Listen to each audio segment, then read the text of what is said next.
Hi, my name's Tess and welcome back, and I'll be showing you from this view to this view and how we got there on part 2 of the build of the storage area, the viaduct to the board on the no-name railway.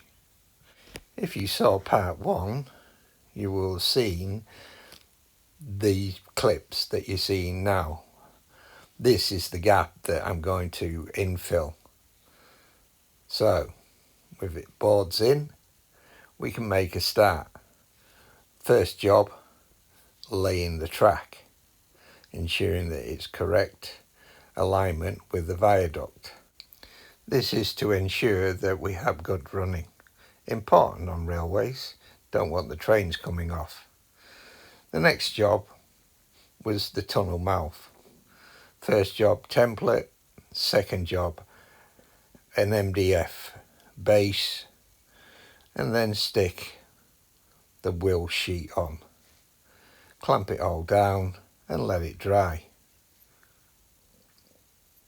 Once dry, we can cut the opening in the wheel sheet very carefully. These Stanley knives are known to slip and cause problems. Still, we get there in the end.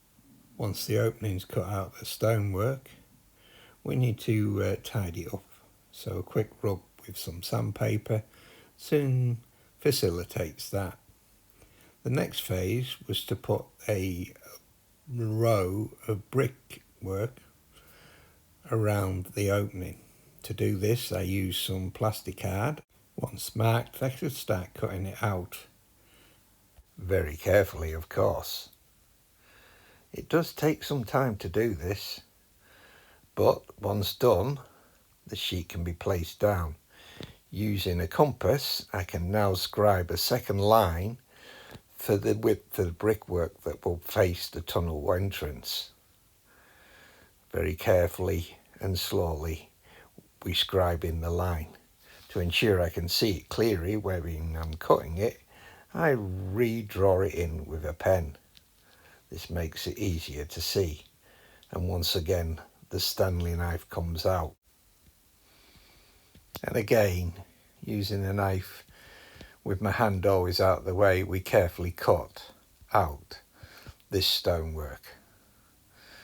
Mark the centre of the tunnel entrance, double check it, and then place the brickwork or stonework on it. Mark the centre on this, and this will allow me then to mark out all the individual stones. Here you can see me marking them out and double checking. Yes, let's count them to make sure we've got the same on each side. And once happy, I can start cutting the edges of the stonework so that you can see in the next clip what I'm talking about,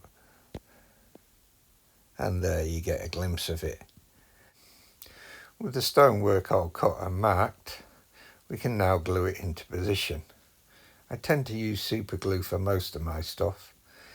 It speeds things up, though you have to be quick. It does go off, especially if you use an accelerant.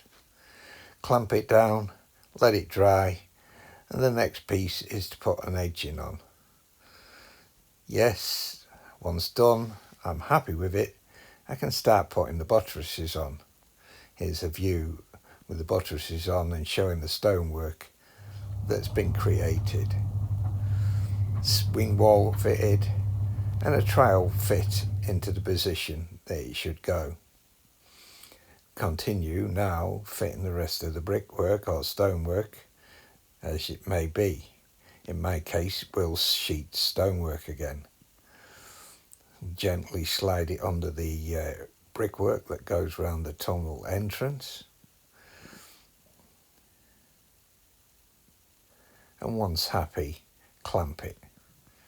Yes, I know I'm using super glue, but it keeps it in position so I know it's completely dry. Edging stone now on the wing wall.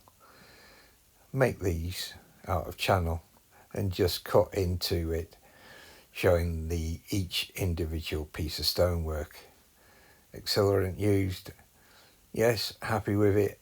The green you see here is the filler on the gaps so they don't show up as much. Now let's finish off these buttresses.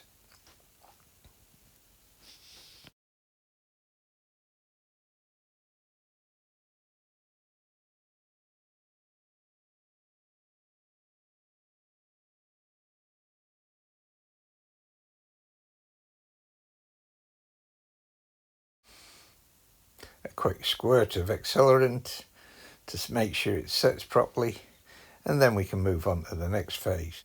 Now we're fitting the coping stone. Most tunnels have these, well, the ones I've seen, and then an edging stone right across the top. Again, super glue used. It's been trial fitted, so I know that it's going to go in the right position. And once happy, we'll use the accelerant. With the edging done, I can now move on to fitting the next wing wall on this side. Slightly just sloping them, and again accelerant. Tunnel in position, as you can see here. I'm pretty happy with it.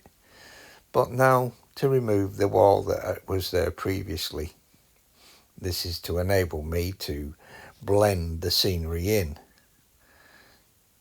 I decided that I needed to reduce the length of the viaduct wall. A quick cut, super glue again, and there we go, the pillars back in position. So now I need to alter this area. So I remove all the polystyrene that's used to form the landform. Yeah, I use quite a bit. It is messy. Out it comes. Next job, introduce a rock face, and then reintroduce some more landform in there.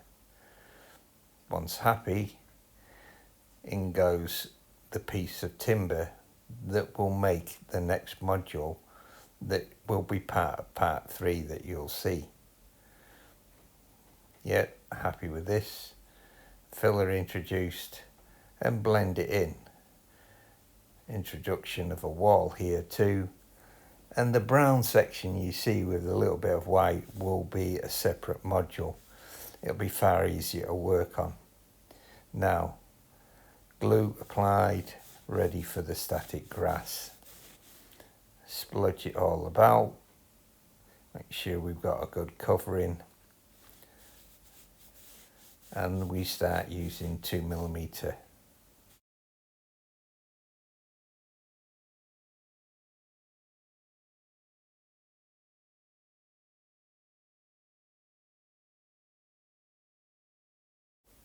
Now to apply some masking tape.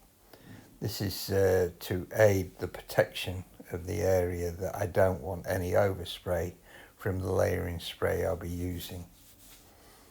A bit here and a bit there. Make sure I've got it all covered, and cover the track to protect that. Layering spray being applied, and the next 4mm layer of static grass is now introduced. As you can see, it goes everywhere, so it's a good job that I introduced the masking tape. Quick hoover to remove any loose before applying the next layer of static grass. Spray again, and some more static grass applied. This is to build up the depth so it looks wild and unkept.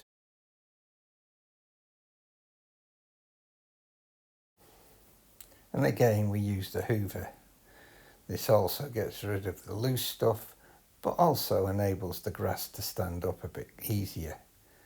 With the introduction of the tunnel face being placed in, you can see the little plate layers hut, and that will be part of part 3, the module. Getting the detail and the signal in made it a lot easier by making a module. Next, cover the tunnel entrance. With the MDF in place and some polystyrene placed on top, I introduced a rock face, give it a bit more height, and then used some filler. And then started introducing the rock cliff face as a continuation from the lower area, infilling it as I went on to give it a bit more stability. These are woodland scenic moulds filled with plaster. Supports are in at the back as I build each layer up. More supports, next layer, and this continued all the way till I was happy that I'd reached the height that I required, and I would fill in any gaps. As we progressed building it, the gaps were filled, top layer placed on, and then a board fitted on the side as a fascia. A quick coat of paint, and I was happy. But there was something that was quite niggling me. Was that it? The top of the tunnel. So I put an extra piece of castellated section on. No, it was this. You see the grassy area? It would never have been like that. So out came the plaster moulds again, more rocks made, and I brought the cliff right out to the face of the lower cliff. I didn't want to rip it all up from behind it, so I just built on top of it and then filled the top in, and we've got what I am now, I can comfortably say, happy with. Plenty of paper protection put down for when I spray the rocks. Overspray can be a pain. Quick coat of undercoat, nice grey colour, and then we come to fit the trees. The rock faces have been painted. We introduced the static grass, and bushes have been placed around. Little details like speed sign and whistle, telegraph poles. Yes, it is looking quite good. So, what's next? Well, from the introductory video, you saw the original trees were very dusty, and I was still having to do a lot of work. So, you can see here a framework. This is going to have a cover over it, and this will protect the area that I can comfortably say I am reasonably happy with before moving on to the next section. So we'll finish the video with some running scenes of engines and trains using the tunnel mouth to get to the storage yard.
And you're getting a quick glimpse of the viaduct there, which will be a future video showing how we changed from what it was to what you see now that the trains are passing over.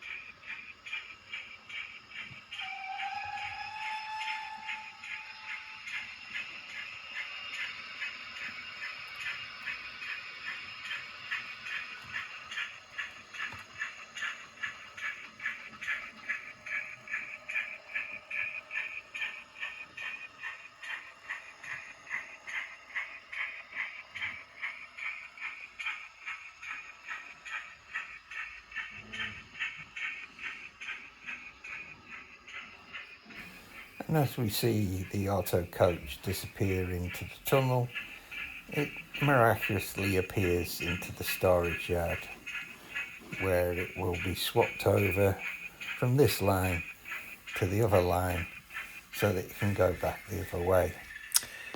Hope you enjoyed this video. Please subscribe, it's free if you want to, and hit the bell icon and it'll give you future videos. Talking of which, this is the thumbnail of the video I first did, which was the introductory one, and you get a view of what I'm up to. Thanks for watching and goodbye to you all.